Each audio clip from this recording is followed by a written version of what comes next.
Ya estamos de vuelta después de este paseo que nos hemos dado por Salus, esa exposición que ya saben pueden visitar hasta el 11 de diciembre porque ha ampliado sus fechas. Y como es último miércoles de mes, ya tenemos con nosotros a Carmen Rebollo. Aquí empieza su sección de consejos de belleza.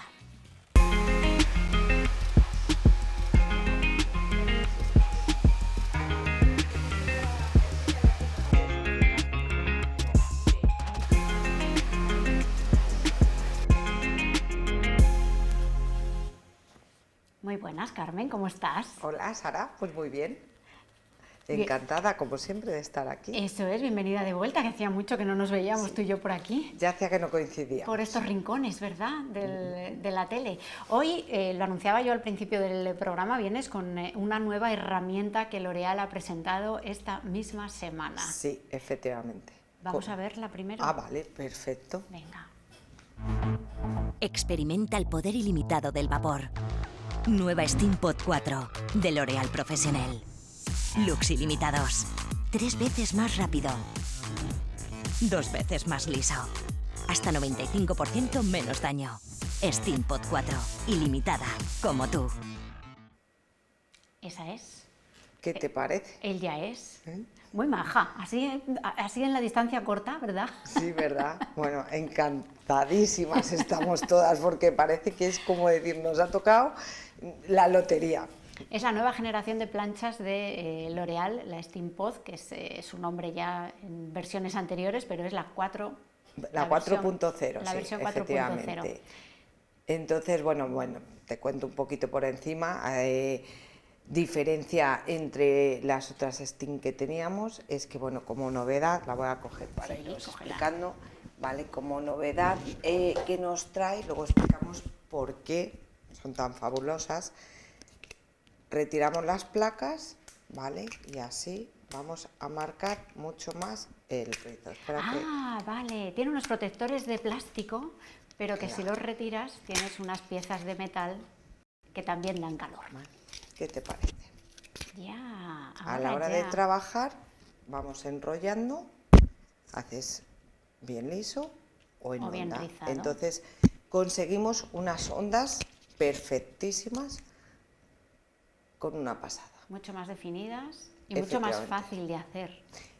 Y sobre todo lo que vamos a decir, que es lo importante, con salud, porque sabes que mi lema es trabajar con salud, trabajar lo más sano posible, que el pelo esté con una calidad impresionante y sobre todo esa fibra capilar que luzca bonita y sana. Y claro, y uno de los riesgos y uno de los peligros de las planchas son las altas temperaturas que utilizan. Y el riesgo es quemar el pelo, que te lo achicharras con tanta plancha, ¿no? Efectivamente, efectivamente. Hombre, ahora ya vienen reguladas porque generalmente, bueno, pues dentro de aquí no se aprecia bien, pero dentro todas las planchas traen una regulación que si yo doy siempre como mi consejo, yo no las pasaría de 190 grados, ¿vale? Siempre están entre 180 220, ¿vale? Entonces 190, 200 sería lo apropiado para utilizar las planchas. Diferencia de unas planchas normales a la tecnología del vapor. Eso te iba a preguntar, ¿qué ventaja tiene el vapor? Sí, cuando yo, así a primera vista, lo primero que se me viene a la mente con el vapor es que el pelo se va a revolucionar. Sí, ¿verdad? Esa es mi teoría. Pues me impresiona, a ver, cuéntame por qué no. Es todo lo contrario, esa es la pregunta que todas las clientas, y cuando nosotros hablamos de esta herramienta fabulosa, te dicen, ay, pero es que con el agua se me va electricidad el pelo. Efectivamente. Entonces, todo lo contrario. Lo que hace el vapor es que nos quita esa electricidad que tenemos en el cabello cuando se encrespa, ese encrespamiento, y que nos dure mucho más tiempo el cabello liso. O sea, que sería como un efecto igual al de la plancha de la ropa, que sin vapor es más difícil planchar determinados tejidos sobre todo, y con vapor es un momento, le pegas un golpe de vapor y súper fácil. Claro. Es algo así. Ahí quería llegar yo, que ya es que son muy era rápida. El ejemplo que iba a poner. Es el ejemplo que iba a poner y de hecho es el que ponemos siempre. Pues al igual que tratamos las prendas, ¿vale? Con una plancha normal, si no tiene vapor cuesta muchísimo, y de hecho si hay una arruga la trabajas sin vapor y es casi que imposible retirarla. ¿Qué hacemos con ese calor seco? Que vamos dañando la prenda, porque de tanta aplicación y ese calor se va dañando, la prenda queda opaca, se nota la plancha, ahí Sí, lo es está. verdad, claro. Cuando aplicamos vapor, mucho más fácil planchar, la prenda queda hidratada, la prenda no queda con esa textura mate, sino que queda en su tono natural, pues es lo que nos hace en el cabello esta plancha, esta tecnología que tenemos en nuestras manos, ¿no? Nutre e hidrata, protege, porque al final es una plancha de tratamiento, ¿vale? Que te cuento ahora un poquito más adelante porque es una plancha de tratamiento, y crea un efecto espejo en el cabello con un brillo espectacular a la hora de trabajarla. Y lo más importante, lo que te digo, de una pasada simplemente vamos a trabajar. ¿Qué podemos trabajar? Pelos lisos, ondulados, rizados, todo tipo de look que se nos Pase por la Efectivamente. imaginación, te voy a decir yo por la cabeza, ¿no? Porque Sí. ya es redundar mucho con el pelo, pero por la imaginación. mejor, sí. Sí. La presentación oficial se ha celebrado este mismo lunes. El lunes, así. Ahí has estado, vamos a ir viendo imágenes y fotografías que nos ha Sí, traído sí, Carmen de porque ese hemos evento. estado ahí súper emocionados. Bueno, ahí estoy con María Ángeles, que es la directora de una revista súper importante a nivel peluquería. Y bueno, a mí me hizo mucha ilusión porque de hecho le he dicho, por favor, fírmame un autógrafo, porque desde que yo era niña que existe la revista, ¿vale? La veía en la peluquería cuando yo iba con mi madre a la peluquería, entonces el verla allí y el poderla, bueno, pues tocar, porque al final es que nos hace de carne y ilusión, hueso, ¿no? El poder tocarla, el poder estar con ella, el compartir ese momento. Bueno, pues me hizo mucha ilusión, le digo, me tienes que firmar un autógrafo, y por eso estaba yo ahí en la foto con la posando revista. con Sí, esa emoción. sí, tal. Y bueno, luego pues como veis hemos estado testando las planchas con infinidad de influencers que pasaron por allí, que estuvieron en el evento, periodistas, lo que son, bueno, pues los directivos de la marca.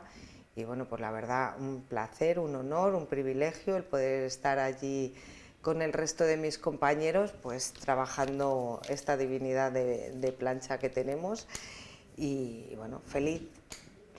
Plancha que ya se puede usar, tú ya la estás usando en el salón. Sí, lo que pasa que no sale hasta noviembre. Ahora, a primeros de noviembre está ya a la venta, ya se puede estar, bueno, los salones, de hecho la pueden encargar y demás, y bueno, pues en breve la tendremos en todos los salones.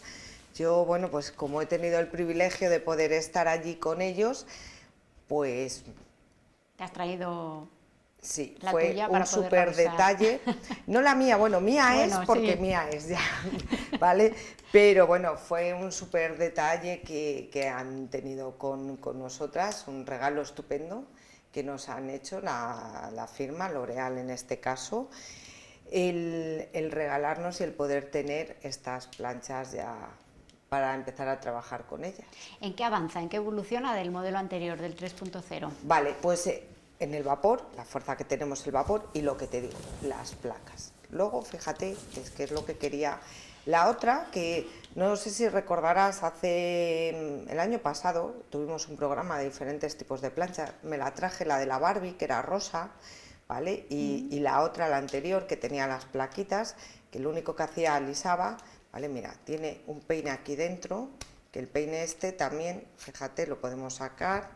Puedes poner, o sea, puedes Sí. usarla con peine y sin peine. Claro, tenemos ¿vale? diferentes tipos de peines, ¿vale? Que dependiendo, bueno, pues del Con look las que púas queramos. más o menos juntas, ¿vale? Efectivamente. O bien sin peine, la podemos trabajar. Eso ya va a gustos Dependiendo de la profesional o del cliente que le guste. o de lo que necesites en cada momento, ¿no? Efectivamente. ¿Dónde va la? Que es que se desmonta entera. Claro, es que esto es para echar el agüita, porque dirás, va vapor, claro. sí, pero como... Bueno, Sí, no el las vapor no podemos sale de probar. la nada, cierto, tienes razón. ¿Dónde vamos a meter el vapor? Vamos, ¿dónde vamos a meter el agua en este caso? Vale, abrimos, aquí tenemos y Rellenamos con el lo botecito. rellenamos. No agua, O sea, no agua del grifo, intuyo. Bueno, depende de dónde vivas y de la calidad Y de cómo del sea tu agua. grifo. En Madrid, por ejemplo, bueno, pues con el agua tan estupenda que tienen, pueden perfectamente utilizar agua del grifo. Pero bueno, lo ideal como para todo tipo de aparatología donde utilizamos agua desmineralizada, que es lo ideal, porque la podemos encontrar ahora ya en los supermercados, porque antes hablábamos de agua destilada, Sí. ¿vale? No, desmineralizada. Mejor, que así Para no deja todo. ningún tipo de restos en ninguno de los circuitos ni de los conductos, y así ni se obstruye ni vas a tener ningún tipo de problema. Entonces, bueno, pues resumiendo, Sara, con esta herramienta vamos a crear infinidad de look donde vamos a tratar, ¿vale? A cuidar y a mimar el cabello, lo que te decía. Eso decías antes, hablabas de los tratamientos. Que la podemos utilizar como tratamiento, pues la vamos a hacer de esta manera, ¿no? Procedemos al lavado de cabeza normal, poner el producto que deseemos que tengamos, ¿vale? Y secamos con el secador.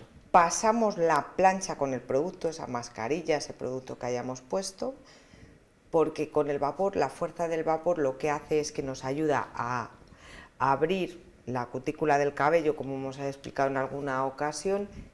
El producto penetra mucho más, lo sella y de esta manera llega a una profundidad mayor que cuando lo hacemos pues sin nada. Luego te lavas el cabello normalmente, como lo hacemos habitualmente, bueno, lavar no, perdón, aclarar, porque teníamos la mascarilla, y procedes al secado, o sea que tiene infinidad de ventajas, de virtudes. O sea que esas también se pueden aplicar las planchas cuando te has echado la mascarilla antes de terminar el proceso de lavado del pelo. Efectivamente, Vale. sí, para que penetre el producto. El tratamiento mejor. Efectivamente, el tratamiento en este caso mejor. Y luego una vez planchado te lo vuelves a lavar otra vez, o sea, lo aclaras. Te lo puedes dejar si quieres, lo que pasa que bueno, que el efecto que queda en ese momento no queda efecto sucio, pero al día siguiente pues Queda se va más a ver el pegajoso, a lo pelo, mejor, ¿no? efectivamente, como más grasiento, más sucio. Sí. Es la palabra. Y luego sucio. te lo aclaras y te lo vuelves a secar otra vez y vuelves a pasar las planchas para el peinado final. Efectivamente, y tú dirás, pero vamos a ver, las planchas no queman el pelo aunque tengan por tanto planchar. Ahora te has adelantado tú a la pregunta. ¿Ves? Bueno, por eso estamos ante esta maravilla, digo, esta herramienta que nos va a cambiar el estilo de vida. ¿Por qué? Porque estamos hablando de un 95% menos de rotura. Está más hidratado el cabello. Cuando la fibra capilar está hidratada, nutrida, pues no tiende a romper. Cuando utilizamos un calor seco, lo que hacemos es tanto trabajarlo que al final rompemos ese cabello. Con esto no quiero decir que lo que tenemos anteriormente no lo vayamos a utilizar, simplemente que esta tecnología y esta herramienta que tenemos ahora mismo ha avanzado y es mejor una maravilla. que las otras. Las otras hay que utilizarlas, pero con conocimiento también. Sí, ¿verdad? siempre, con un protector, si podemos utilizarlo. La diferencia, bueno, pues con estas que bueno, vale, podemos aplicar algún tipo de tratamiento, de producto que la casa nos ofrece para proteger, pero vamos, no es tanto como lo otro que tenemos. Nos lavamos el pelo, nos lo secamos con el secador y luego pasamos las planchas. Sí, normal, sí, a ver, sí, quitando el comentario de tratamiento. Sí, es una olvidando el plancha tratamiento. normal. Es una plancha normal. Es una vale. plancha normal. Y ahora yo pregunto, ¿te secas el pelo y luego le aportas vapor, que es humedad? Claro, lo que te explicaba antes. Lo que hace el vapor es que nos quita ese encrespamiento. Aunque parezca algo así como surrealista, verídico. Quita el encrespamiento, dura mucho más el cabello. Por ejemplo, nosotras aquí en Zamora, con tanta niebla, ¿vale? Lo que hace es que al mantener el cabello hidratado, no se encrespa, no hace la sensación de... Cuando el pelo hace ese gesto es porque no tiene la suficiente agua y entonces está trayendo el agua del ambiente. Lo que no recomiendas, supongo, es pasar las planchas con el pelo húmedo. No, eso no. Tampoco ni estas ni ninguna. Tampoco estas, es lo que quería preguntarte. No, siempre en seco, siempre en seco. Porque si no, corremos el riesgo de destrozar el pelo. Quemadura segura. De todas maneras, si quieres podemos hacer la prueba, Sara. No, Aunque eres déjate, que me ha costado mucho salir hoy así de casa. Para otro día igual me quedas mentalizada y me dejo. Bueno, no sé si hemos visto todos los vídeos que nos traía Carmen de ese evento del lunes, de la presentación, porque también grabaste tus vídeos para tus propias redes sociales, ¿verdad? Sí, efectivamente. De esa fiesta. Sí, porque ya te digo que bueno, pues que como estamos tan encantadas, tan agradecidas hacia la casa y demás, bueno, pues sí, tuvimos ahí nuestros ratitos, aparte de estar disfrutando de la plancha y de la gente que nos acompañó en ese momento, pues pudimos hacer fotos para poder compartir con todas nuestras amigas, nuestra gente, nuestros clientes en el salón. Y bueno, sí, eso fue un ratito que tuvimos ahí, un cóctel que nos pusieron y bueno, pues como bien digo, súper agradecidos, encantados de poder estar ahí. Y nada, y ahora pues con muchísimas ganas de empezar a trabajar con ellas y de disfrutarlas. Y ya está. Y se puede hacer de todo, alisar lo que no está liso, rizar cualquier lo que no tipo está de cabello, rizado. aquí no hay vetas que tengamos, vamos a saltar. Eso es. Bueno, Carmen, pues ha sido un placer como siempre tenerte aquí, además siempre con las últimas novedades también en peluquería y estilismo, que es un placer, de verdad. Disfruta mucho las planchas, ¿eh? Sí, ya te digo, estamos, vamos. Úsalas mucho. Como una niña pequeña, o sea, el regalo de Reyes que nos han llegado es impresionante, sí. Y bueno, porque ya te digo que a mí lo que más valoro en este caso es la calidad del cabello, que es por lo que lucho cada día, el que nos cuidemos, nos mimemos, nos hidratemos, etc. Un cabello es que es todo, es nuestra tarjeta de presentación, así que hay que tenerla bien y sobre todo sana, es verdad. Gracias, Carmen. Hasta aquí consejos de belleza de este mes.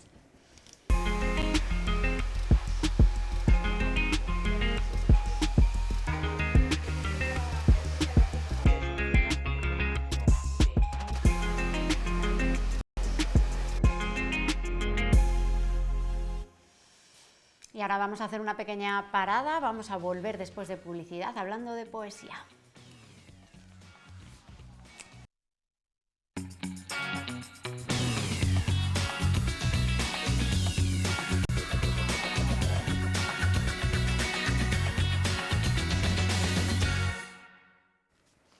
Ya estamos de vuelta, ya tenemos a nuestro siguiente invitado preparado, pero primero vamos a parar para hablar de la actualidad municipal de esta jornada.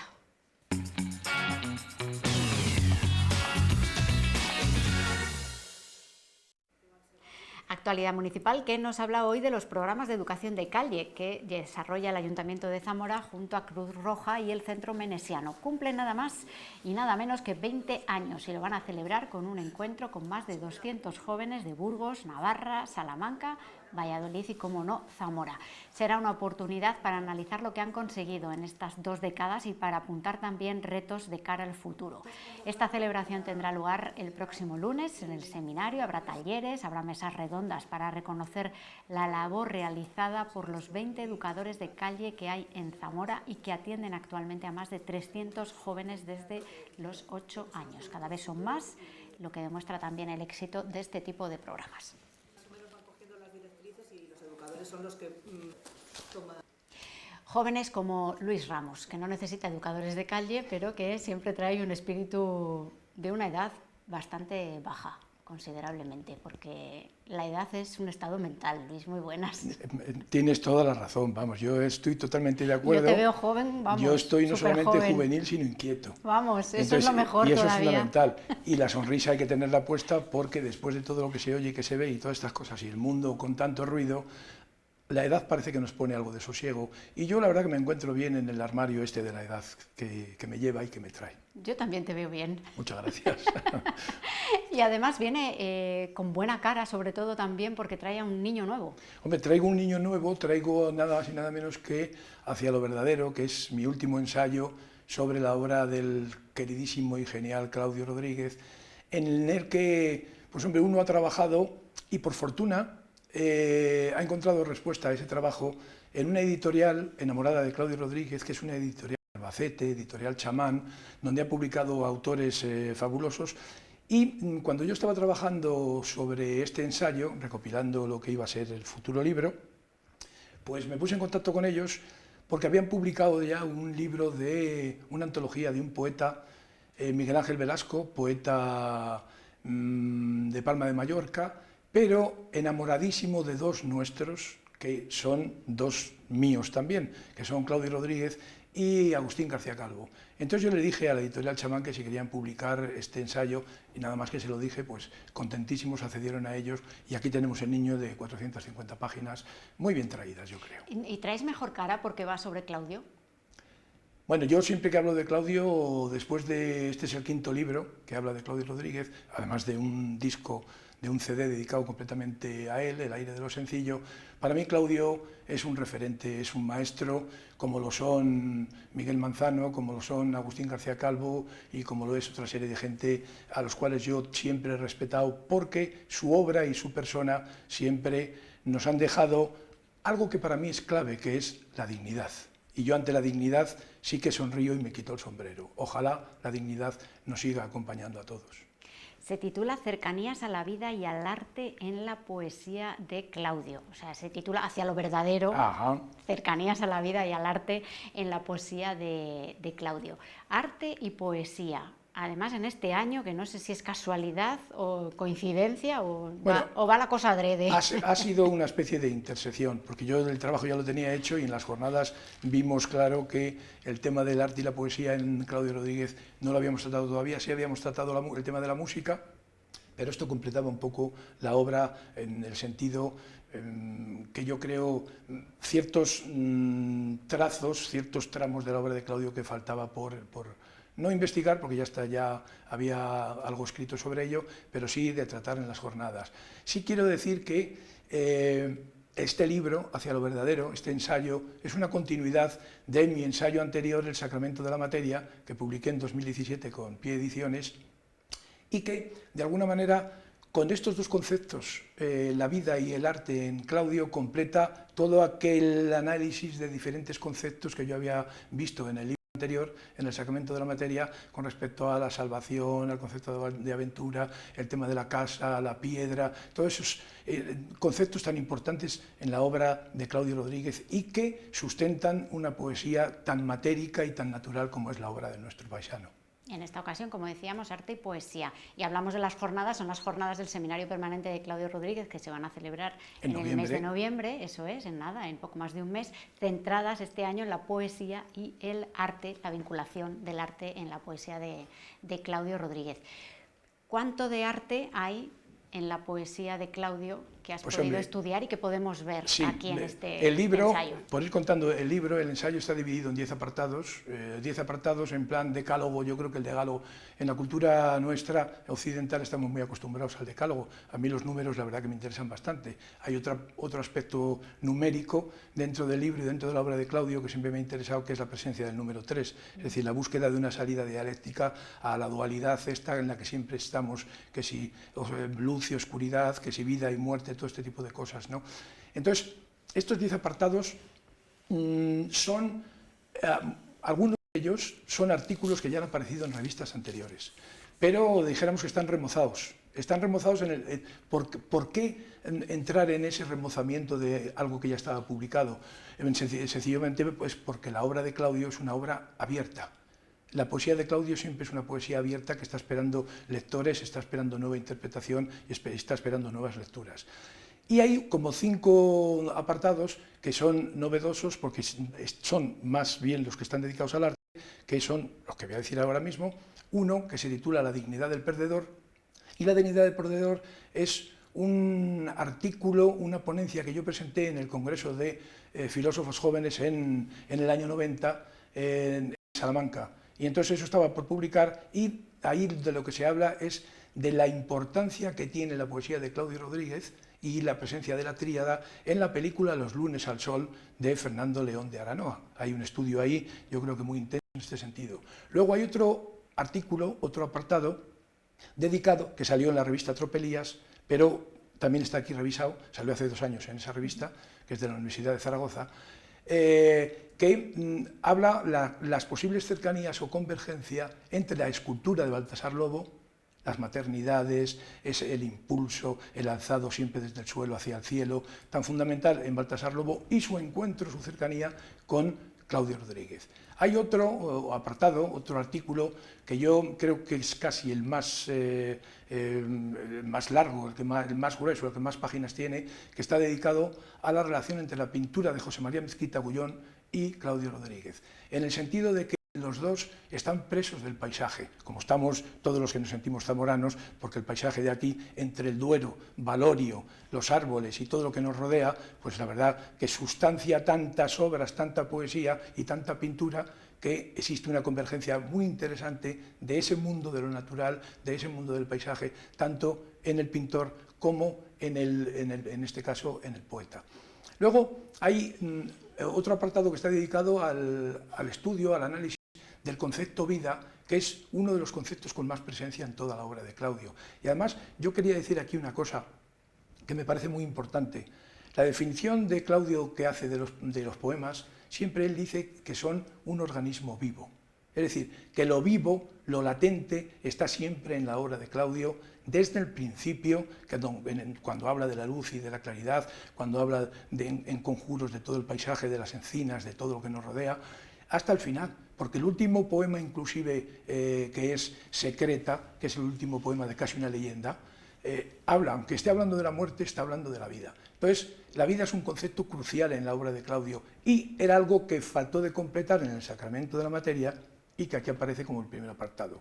Luego hay otro apartado dedicado a la relación entre el canto como aventura salvadora en dos poetas de los cuales Claudio bebió, conoció, quiso, aunque su poesía va en otro sentido, que son Pedro Salinas y un amigo suyo, que fue su mentor para que fuera miembro de la Real Academia, que fue Carlos Bousoño. Entonces ahí se analiza pues todo este tipo de cosas que a mí me parece que son reveladoras y relevantes. El concepto de semilla en otro aspecto, en otro artículo, la presencia del cuerpo, tal es así que si vamos al cementerio donde está la tumba de Claudio con su Clara Miranda, allí aparece el primer surco, será mi cuerpo, el primer surco de hoy será mi cuerpo. El cuerpo es crucial.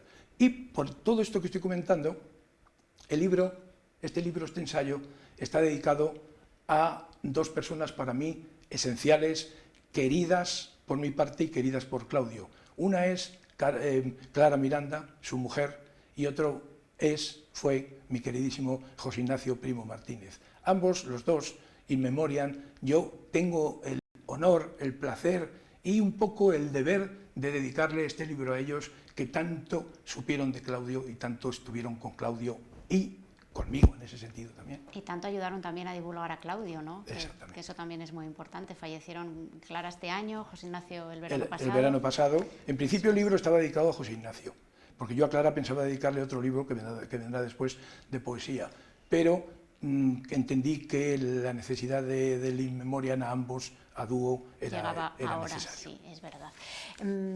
Son pormenores y son detalles que leyendo a Claudio, nosotros, no tú, el público, la gente que no ha estudiado tanto a Claudio, son pormenores, y decía yo, y detalles que a lo mejor no eres capaz de ver cada vez que lees un poema, pero que con tus aportaciones sí que ayudas a entender. ¿Qué le dices a la gente que nunca ha leído a Claudio? Yo diría lo siguiente. Siempre se hace un comentario sobre los escritores que son grandes escritores, pero que han escrito poco, como Claudio Rodríguez. Se viene a decir que, vaya hombre, si hay más estudios de la obra del autor... ¿Qué obra? ¿Qué obra del autor? Claro, pero es que tenemos que pensar que no es una cuestión de cantidad, sino de calidad. Y la obra de Claudio tiene tanta calidad que lo que tenemos que hacer otros poetas, o otros en este caso ensayistas, desde esa perspectiva de la hermenéutica, de la interpretación de los textos, es partir de algo que es muy fundamental. Si Claudio Rodríguez dice que el poema, que la poesía es una casa y que el poema es un organismo vivo, cuando entramos a leer dentro de ese organismo vivo nos está vivificando. Entonces, si tú te sientes vivificado por algo que has leído, como es un gran poema de Claudio Rodríguez, dichoso el que un buen día sale humilde, etcétera, etcétera, y te sientes vivificado, vas y lo cuentas. Es como cuando cuentas una experiencia positiva. ¿Por qué así lo cuentas? Porque quieres convencer de que eso tiene entidad y que a otra persona que le llegue lo va a llegar y lo va a interpretar y lo va a degustar y lo va a sentir como tú lo estás sintiendo. Yo tengo la suerte y tengo la experiencia, después de 30 años, después de haber escrito aquella guía de lectura para Claudio Rodríguez en el año 88, con Luis García Jambrina, después de haber escrito El Sacramento de la Materia, después de haber escrito muchos artículos o mi tesis doctoral, pues yo me doy cuenta y me he dado cuenta que he podido entregarle a otros lo que yo quería de Claudio y lo han recibido, entre ellos los jóvenes, entre ellos los chicos. Luego he tenido la suerte también de poder hacerlo desde el punto de vista de la canción. Cuando yo he cantado poemas y he musicado poemas de Claudio, que soy de los pocos que lo ha musicado, y no lo digo en el sentido de ser original, sino en el sentido de que estoy sorprendido de haber tenido esa suerte. Yo lo digo una suerte para mí de haber musicado a Claudio. Cuando yo he cantado esas canciones, desde los poemas de Claudio, he visto cómo le llega a la gente. Entonces, hay varias maneras de hacer llegar el poema de alguien tan fundamental como Claudio u otro a la gente en general, por así decirlo, que son poco lectores de poesía. Uno, contarle lo que tú sientes desde esa lectura, contarle cómo tú has vivido, cómo te sientes vivificado por esa lectura. Dos, hacerle que ellos entren en esa lectura y te cuenten qué es lo que ven, y otro, cantárselo. Yo he tenido la suerte de hacerlo de varias maneras y creo que no me ha salido mal hasta ahora. ¿Y cuando lees a Claudio todavía hoy, descubres cosas nuevas? Yo no solamente descubro cosas nuevas, sino que lo bueno de la poesía de Claudio o de los grandes autores es que cuando entras en ella, con ese sentido de lo que te vivifica, es que estás viendo que la palabra está reciente. Entonces, cuando tú estás viendo algo reciente, es que se está continuamente renovando. Entonces, es como una especie de fuego continuo. Cuando hablan de esos fuegos, esas llamas que se mantienen, la llama olímpica, o el fuego de no sé dónde que está siempre continuo, o el agua que está continuamente, y te fijas y dices, pero es que está cayendo el agua de esa cascada y es que no cae de la misma manera que el otro día. O está vibrando una hoja de un árbol con el viento y es que no está vibrando de la misma manera. Tal. Bueno, pues esa vivificación de lo natural, ese organismo vivo que ves en la naturaleza, aparece en los poemas o en la obra de los grandes. Y con Claudio nos pasa esto y ojalá le pase a mucha gente esto que a mí me sucede. Cada vez que entro en la poesía de Claudio siento un temblor y ese temblor hace que uno de los apartados de este libro se titule En el temblor de la mano cuando crea, porque eso se lo dijo Claudio Rodríguez a un gran amigo suyo que era escultor, que fue Ramón Abrantes, al cual todavía aún le debemos homenaje. Al querido Ramón Abrantes, ese temblor de la mano cuando crea es como el temblor del poeta cuando busca la palabra, o el temblor del lector cuando encuentra algo que dice, es científico, es un eureka, lo encontré, es esto lo que buscaba. Pero queda abierto, es una puerta abierta que te sigue llamando a que sigas buscando. Y yo me encuentro en sazón, me encuentro ahí, me encuentro álgido, me encuentro abierto. El libro estaba preparado para publicarse hace ya casi 2 años, ¿no? Claro, es que la pandemia nos pilló por el medio. Nos atropellaba a todos. Tanto es así, bueno, no lo he dicho todavía, el libro lleva una maravilla antes de lo que yo he escrito. Y esa maravilla es un prólogo de Miguel Casaseca Martín. ¿Cómo se nos ha olvidado que no se me olvide, mi querido Miguel, presidente, bueno, profesor, fue compañero mío en el instituto, profesor de Lengua y Literatura en el Instituto Claudio Moyano y presidente del Seminario Permanente Claudio Rodríguez. Además, yo lo considero casi como mi hijo. Y Miguel ha hecho un prólogo maravilloso. Y además de ese prólogo maravilloso de Miguel, que mañana, cuando presentemos el libro en la Biblioteca Pública a las 7:30, invito a todo el mundo que quiera a acercarse allí, pues hablaremos sobre eso. Y además acompaña este prólogo, porque yo tiendo a buscar el libro, aunque sea cuadrado, redondo, en el sentido de que todo esté bien hilado o lo mejor hilado posible, ¿no? 3 citas que yo utilizo en el comienzo del libro, donde hay 3 personas que a mí me parecen claves, 3 autores que me parecen claves. Uno es Antonio Machado y Juan de Mairena, otro es Tolstoy y otra es mi queridísima poeta hispano-belga Chantal Maillard. Entonces, la cita de Antonio Machado, si la leo, dice: porque el mundo es lo nuevo por excelencia, lo que el poeta inventa descubre a cada momento, aunque no siempre como muchos piensan, descubriéndose a sí mismo. La cita de Tolstói dice: el indicio más fidedigno de la verdad es la simplicidad y la claridad. Porque estamos hablando de ir, como siempre va Claudio, hacia lo verdadero y siempre al lado de la claridad. Y luego la cita de Chantal Maillard que dice: ¿y aún seguiréis confundiendo el poema con la sensiblería? ¿A qué llamáis amor? ¿A qué belleza? Claudio siempre está del lado de la belleza y siempre está del lado del amor. Entonces, yo he tomado estos tres, estos tres referentes, estos tres escalones para intentar alzar hacia donde hay que alzar la poesía y el estudio sobre la obra de Claudio Rodríguez. Bueno, pues aquí está ese ensayo, nuevo ensayo para analizar la obra de Claudio Rodríguez, de la mano de Luis Ramos, uno de los autores que mejor conoce la obra de Claudio, sin lugar a dudas. Un lujo de nuevo. Mañana a las 7:30 en la biblioteca la presentación, por si quieren volver a escucharle o escucharle con más detenimiento, que allí estará más rato y además acompañado por Miguel Masaseta. Ahí haremos lo que se hace en las piscinas, profundizar. Eso, zambullirse.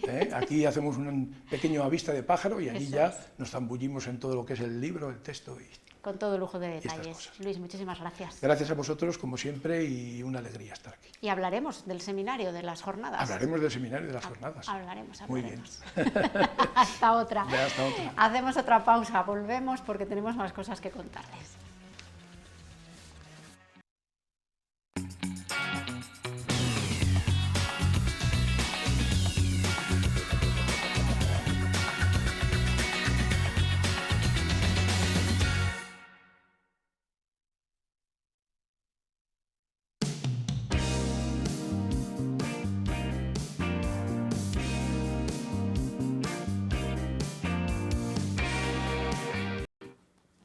Bueno, pues aquí estamos de la mano de nuestros amigos de Ortopedia Tres Cruces con el doctor Ruano, Miguel Ángel Ruano. Muy buenas, ¿qué tal? Buenas tardes. Bienvenido, ¿cómo estás? Muy es el bien. jefe de traumatología del Hospital Virgen de la Concha, del Complejo Asistencial de Zamora.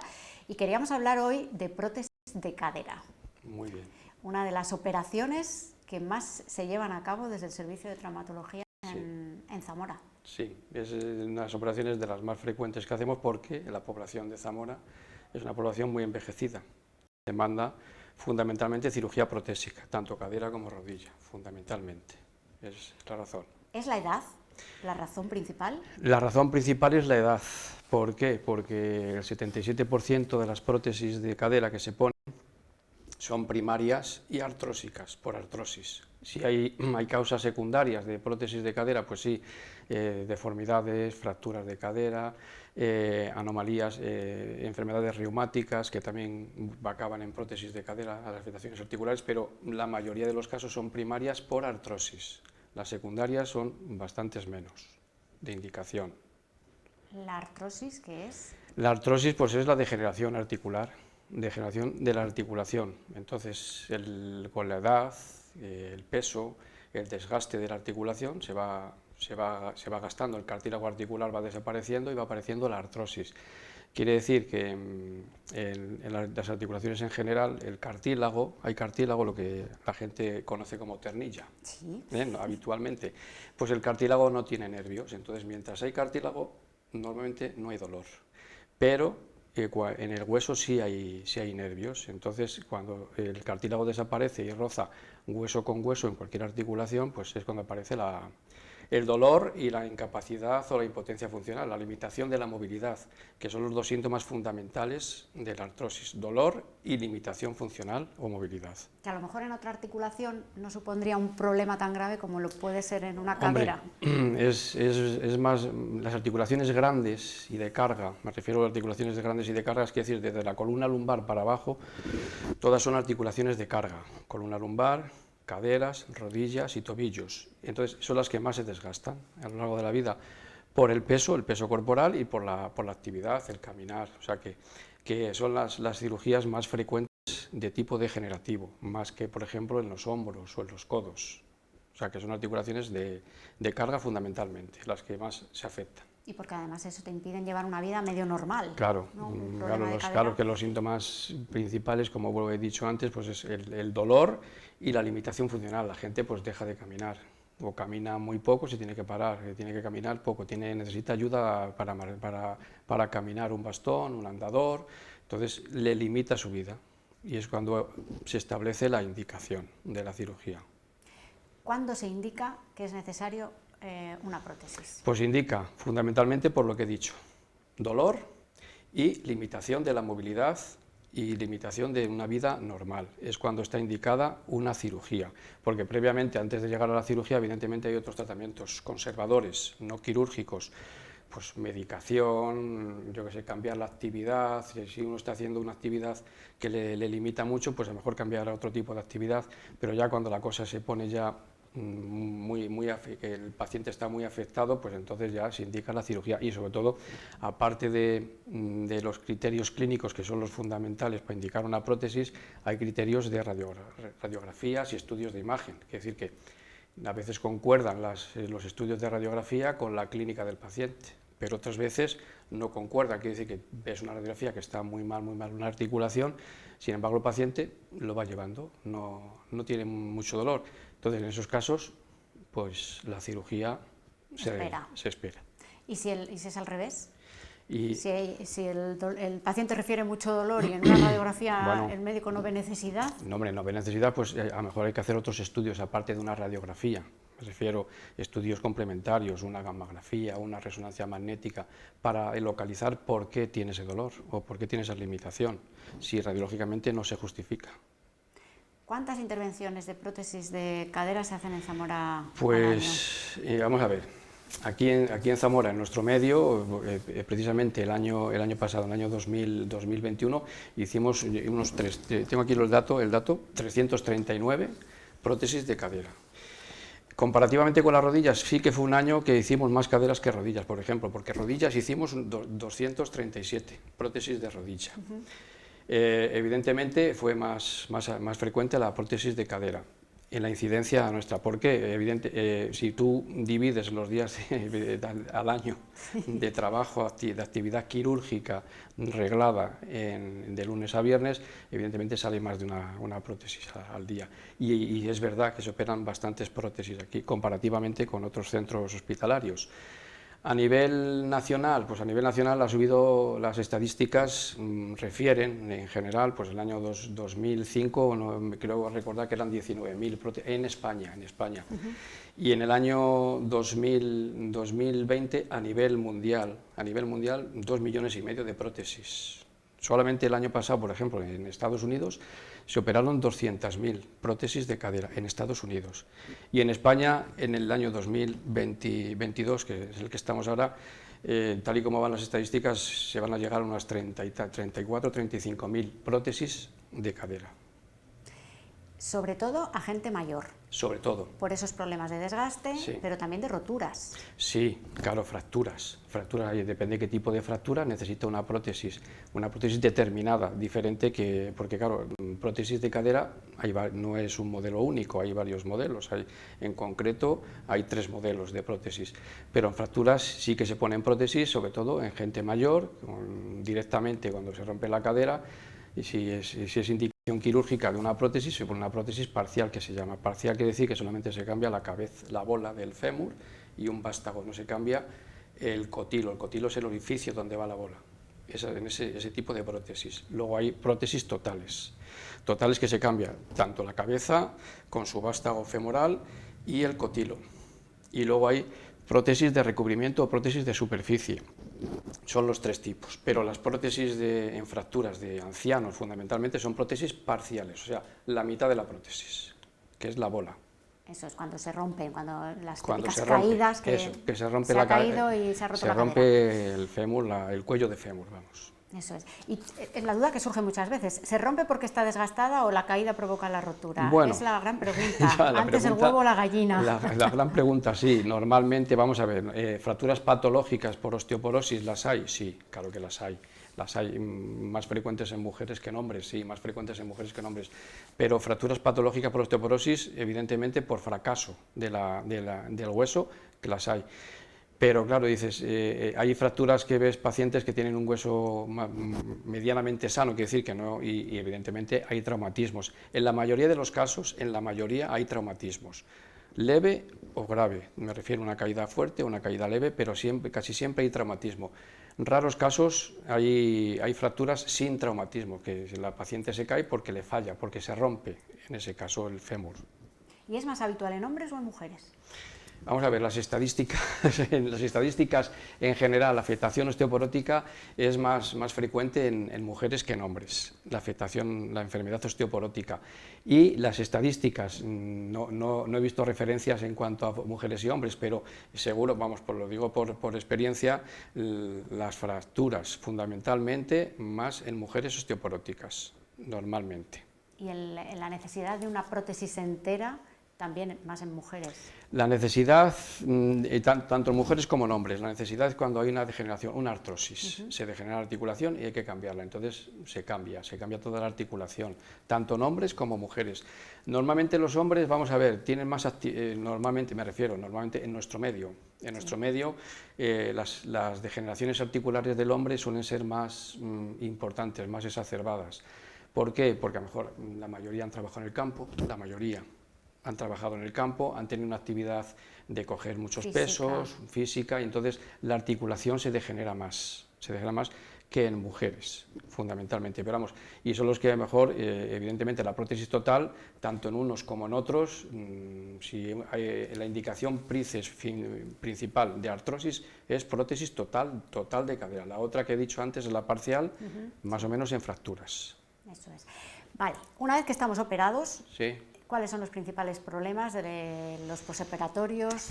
Bueno, pues, ¿qué es lo que suele aparecer con más o menos? Vamos a ver, una vez que el paciente está operado, lo que la experiencia y la práctica nos dice, pues bueno, complicaciones, me refiero, evidentemente, después de la cirugía, la complicación más importante, más grave, la infección, por ejemplo. La infección es la complicación más importante de las prótesis en general. La infección, tantos por ciento, pues bueno, depende, la infección 1,6%, 2% de pacientes con prótesis de cadera que se pueden infectar. ¿Por qué es una complicación muy importante? Porque eso requiere, en primer lugar, una asistencia continuada. En segundo lugar, muchos casos necesitan una segunda intervención para resolver esa infección, y el gasto, se estima que el gasto medio de una infección de una prótesis de cadera está alrededor de los 25.000 euros, en rasgos generales.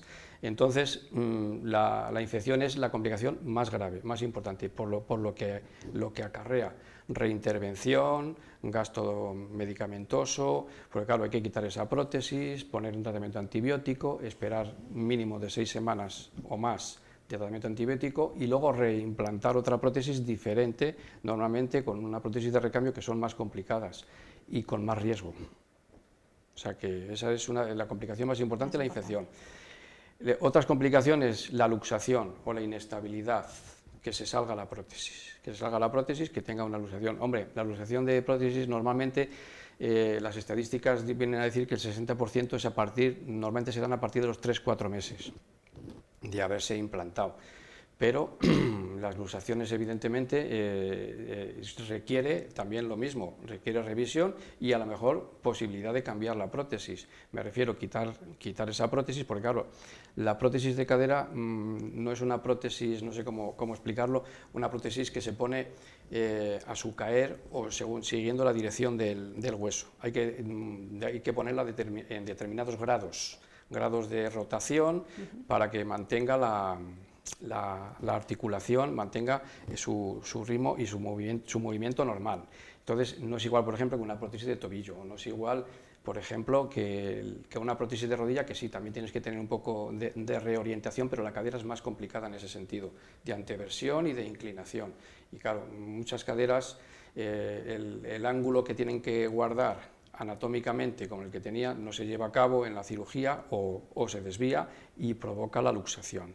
Y luego hay cirugías o vías de abordaje, me refiero. Vías de abordaje supone intervenciones por donde entras la cadera, entras por delante, entras por lateral, entras por detrás. Hay la vía posterior o posterolateral es más frecuente que las prótesis se luxen que otras vías anteriores, por ejemplo. O sea que hay criterios para la luxación, pero vamos, lo que está claro que una luxación de una prótesis acarrea asistencia y en algunos casos revisión protésica también, otra cirugía. Otra cirugía. Otra cirugía. Después para arreglar el desaguisado. Sí. Digamos. ¿Cuándo se necesita cambiar una prótesis?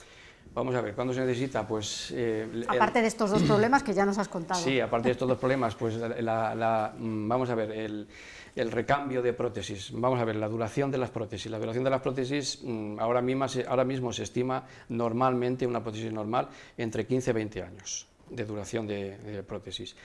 Y evidentemente, ¿cuándo se cambia la prótesis? Pues los tres, en primer lugar, por infección, que es lo que comenté antes. En segundo lugar, por luxación de la prótesis. Y en tercer lugar, por desgaste. Desgaste quiere decir que la prótesis ha acarreado una osteolisis. Osteolisis quiere decir que el hueso está como destruido, como se va minando donde está sentada la prótesis, y crea como la prótesis, el par articular, quiero decir, la articulación de la cadera, como tiene dos componentes, la bola y el cotilo, el roce de la prótesis, normalmente el más frecuente es un metal con un plástico, y eso crea partículas, detritus, que se van almacenando en la cadera y van creando una osteolisis. Osteolisis quiere decir que el hueso va como minándose, se va como desapareciendo. Hay otro par, me refiero par de roce, que es metal con metal, que son las prótesis de superficie que he hablado antes, de la superficie, que son prótesis que se le pone nada más como un casquete metálico a la cabeza y un casquete y un metal en el cotilo. Esas tienen menos desgaste, pero también crean metalosis, quiere decir partículas de metal. Todas esas partículas hacen que el hueso se desgaste y puede llegar a la movilización de la prótesis. Cuando está movilizada una prótesis o hay un desgaste importante, hay que recambiarlas. ¿Por qué? Porque la prótesis pierde la consistencia y se puede mover, y hay que rellenar los huecos pues, con injertos o con otras prótesis más grandes o de tamaño mayor para rellenar esos, y anclajes diferentes. O sea que la revisión protésica fundamentalmente por el desgaste, pero normalmente hemos operado y operamos prótesis que a lo mejor llevan puestas 15, 20, algunas 22, 25 años, muchos años, y también depende del paciente. Obesos, activos y hombres fundamentalmente tienen más desgaste que mujeres, por ejemplo, con peso normal, o sea que eso también influye mucho. O sea, que también influye cómo trates luego a la prótesis. Sí, claro, yo digo siempre lo mismo. Si tú tratas bien a la prótesis te trata a ti bien. Esa es buena recomendación para terminar, doctor Ruano. Muchísimas gracias. Muy Hemos bien. aprendido cosas bastante interesantes, creo. Esto da para mucho, pero bueno, el sí. tiempo en la tele Me alegro. es lo que tiene. Me alegro. Gracias, de verdad. Muy bien. Y bueno, le iba a decir que no pongan muchas prótesis, pero sí, pónganlas porque eso es calidad de vida. Se necesita. Exactamente. Cuantas más mejores, ¿verdad? Gracias. Muy bien. Gracias a usted. Así terminamos esta sección de Ortopedia Tres Cruces.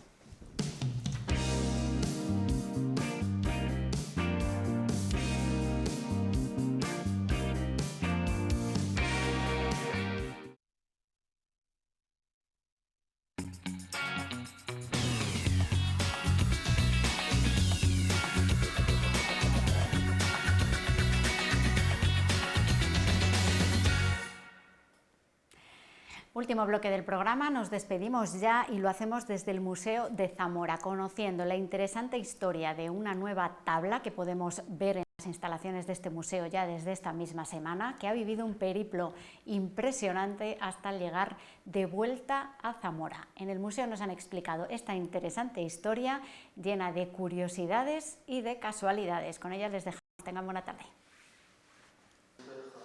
La sala 7 del Museo de Zamora, con pinturas de los siglos XV a XVIII, tiene un nuevo inquilino. Es esta tabla que representa a San Antonio de Padua. Estaba en el Museo de León desde que la Junta la compró con otras piezas similares en 2011, porque se atribuyó al maestro de Astorga.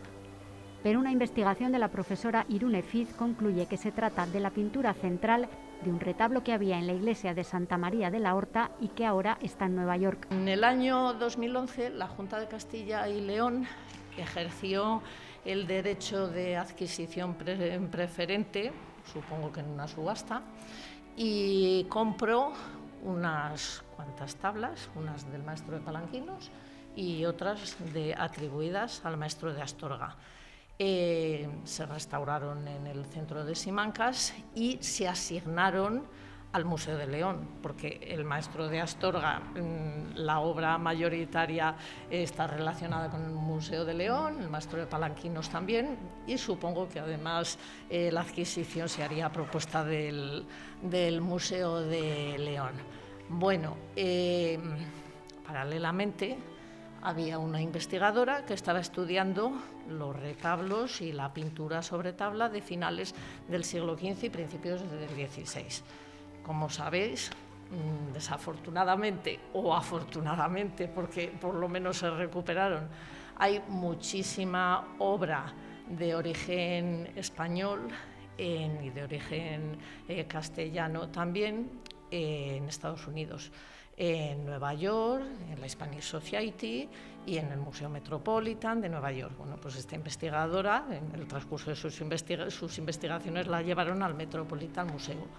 Y en el Metropolitan Museo vio un retablo de ascendencia castellana, de procedencia castellana. Ella en los estudios vio que Gómez Moreno hablaba de un retablo en la iglesia de Santa María de la Horta que tenía una iconografía pues un tanto peculiar. Y esta persona, Irune, cuando leyó esa descripción y vio sus fotos del Metropolitan, dijo, es que este retablo tiene que ser este. Bueno, y eso supongo que en la tesis ya lo plantearía.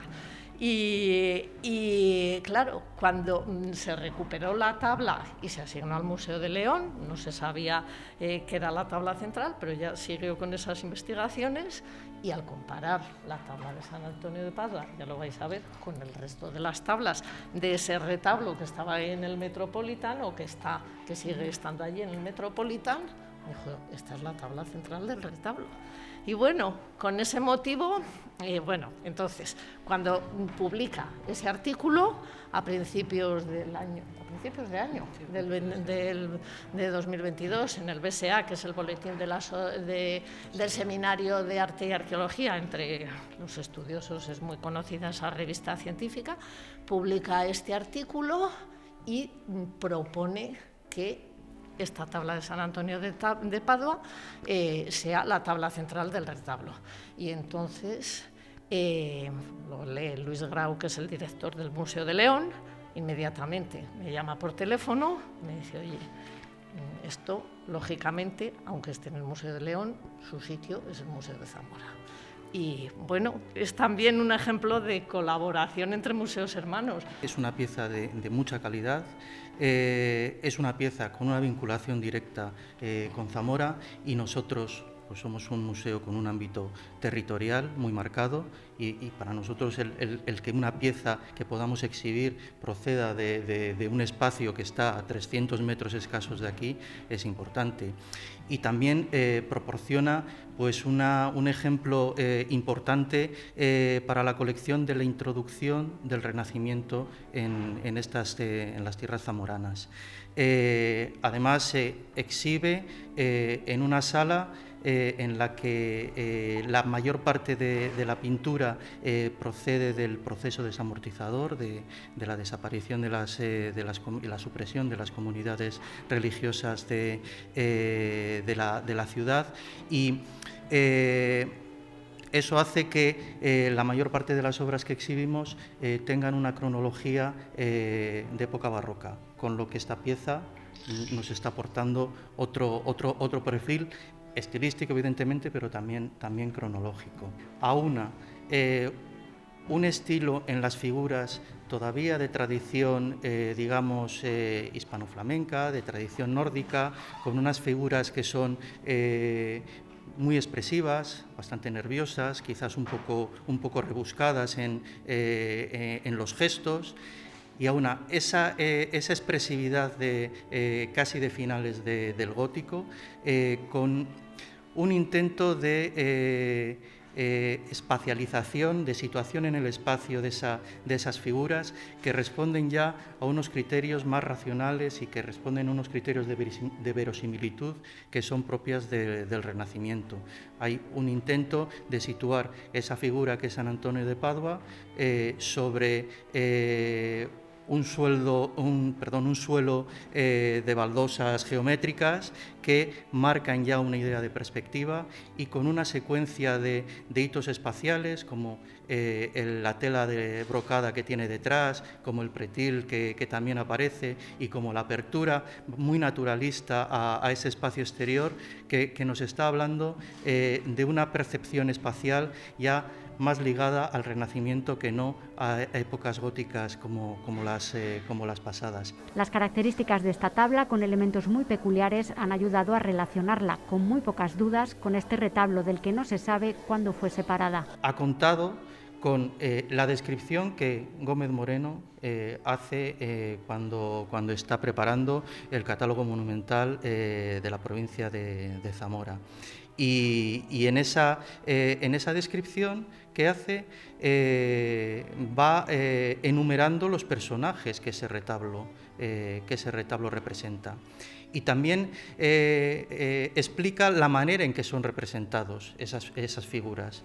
Y explica cómo, lo que os acabo de decir, todas las figuras, o la mayor parte de las figuras, están situadas sobre un suelo de baldosas, con ese brocado por detrás, con ese pretil y con ese paisaje al fondo. Eso ya te da una idea. Además, la representación, el repertorio iconográfico del retablo no es de lo más habitual.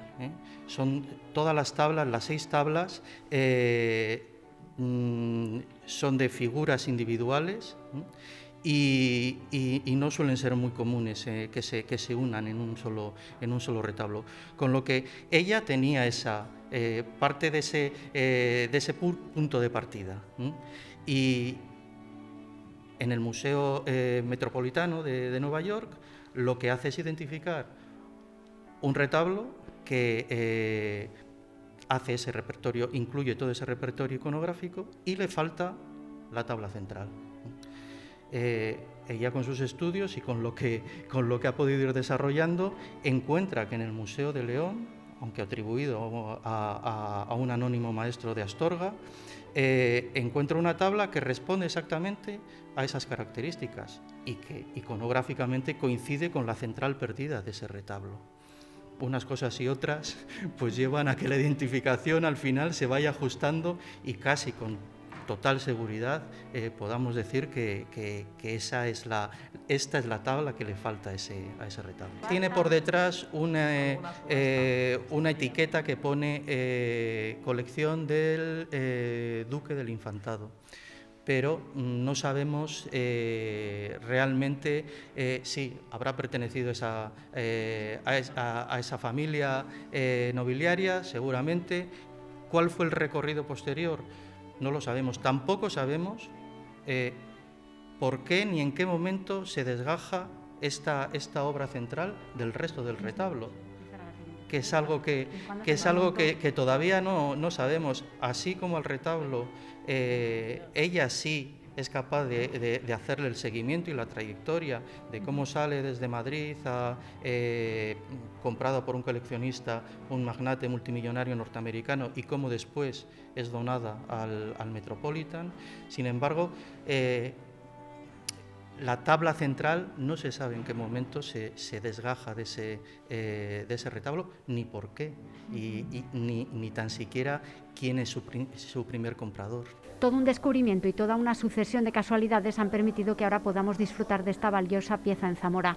Irune Fiz la atribuye además a un autor anónimo que él llama Maestro de la Horta y del que está estudiando otros posibles trabajos. Esta profesora impartirá mañana una conferencia para explicar todos los detalles. Inaugura así un ciclo sobre conjuntos patrimoniales de procedencia zamorana perdidos o dispersos, que se desarrollará en 2 jueves más con distintos expertos.